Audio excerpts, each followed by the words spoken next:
Hi, welcome to IH Talks. I'm Christopher Walker from IH Bielsko-Biała. Today, I'm joined by Phoebe Gomes, and we're going to be talking about dealing with complacency as an experienced teacher. Hi, I'm Phoebe Gomes from IH Palermo, and I'm going to be talking about the different ways which you can push yourself as an experienced teacher to stop yourself from becoming complacent in the classroom and to continue your professional development, maybe when you feel like you're about to hit a wall, we'll say. Wonderful. So what can you tell us about complacency and dealing with it then, Phoebe? So the reason I wrote the article for the International House Journal in the first place is because it was very personal to me.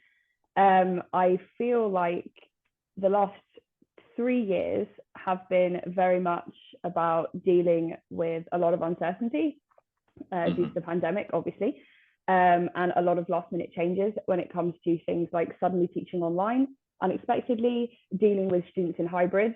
That's something that we had to deal with a lot in Italy. And I feel like in dealing with that kind of an incredibly volatile environment like that, I maybe pushed my own professional development to the side because I was very kind of in a fight or flight response sort of thing. Yeah. So I wasn't really thinking about my own development in the classroom. So I'm not talking about courses and things like that. I'm talking about actually in the classroom and planning lessons.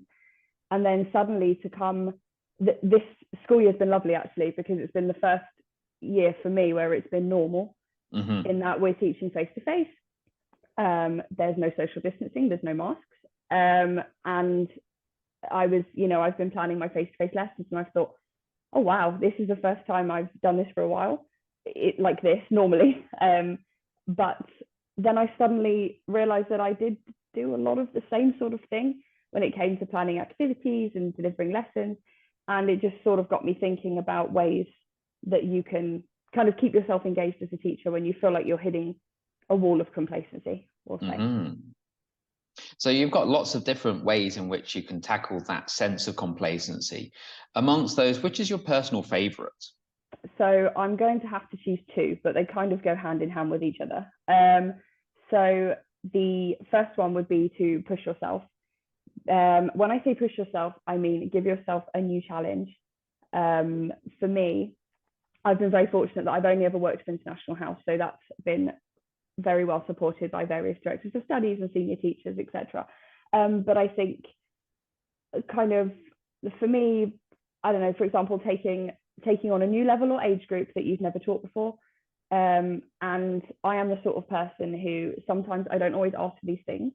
So sometimes I have to be pushed by a colleague or a member of academic management, but fundamentally you are the only one who can push yourself. That's very true. The second one for me is try something new, which is very similar to what I said previously, but it's slightly different in that I'm talking about more in the classroom with activities rather than with a specific, choosing an age group or taking a course, for example. I feel like for me, it's very easy to go back to the same activities because I know that they work. I know how to set them up. I know how to deal with any problems that may arise. And it's very easy to think, I don't know, to look in your course book and see a freer practice and think, I'm going to do what I already know, because fundamentally because you feel like you don't have the time or energy to consider doing something different. But then I think it's important to try these things because it's another activity that you can add to your repertoire, we'll say. Absolutely. That can be used again.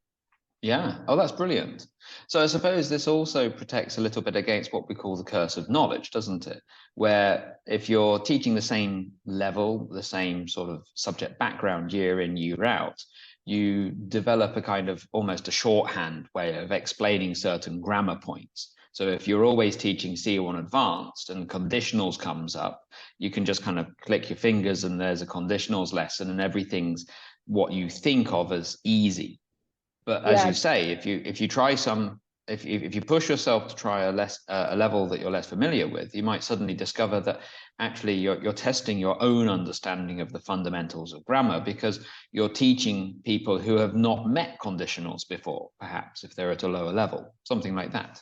No, that's it. And I think it's really important to also not, I don't know, I think for me, I'm the sort of person who gets I get disengaged quite easily. So I need to try something new. Yeah. I'm not saying it needs to be done every lesson, and I'm not saying it needs to be done every week. But you know, just to try something new. Again, I'm fortunate that I've kind of accumulated a huge pile of resources from the last 6 years of teaching that I've got on my, you know, I've got them saved on Google Drive. And but I don't know, before this year I didn't look at any of them, and I thought, no, I'm going to start actually looking at some of these, you know, these PDFs, these activities, and it's been really, really useful to and yeah, like you said, you do learn a lot more about let's say we're talking about grammar, like you do learn a lot more about the grammar that you're teaching.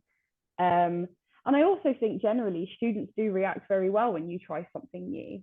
I was told years ago by a very experienced colleague that usually if it's something they haven't done before, just the fact that it's new is a novelty, and students generally react fairly well to it. And from my experience, that has been mostly true, as long as it's obviously set up properly and you've taken the time to prepare it.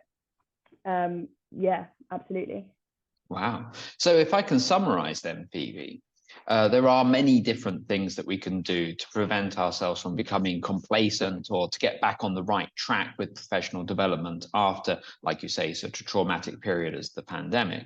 And of those many ways, first of all, having the right mentality to push yourself into something new. That's quite critical. And then the idea of bringing some sort of novelty into the classroom to break you out of whatever system you've kind of fallen into can work wonders, not only for your own teaching, but for the experience your students have. Yeah, exactly. Fantastic. Exactly. Wow. Well, that brings us to the end of another IH talk. So thank you very much, Phoebe Gomes, for coming in today. And thank you everyone for listening. Thanks, Chris. Thank you.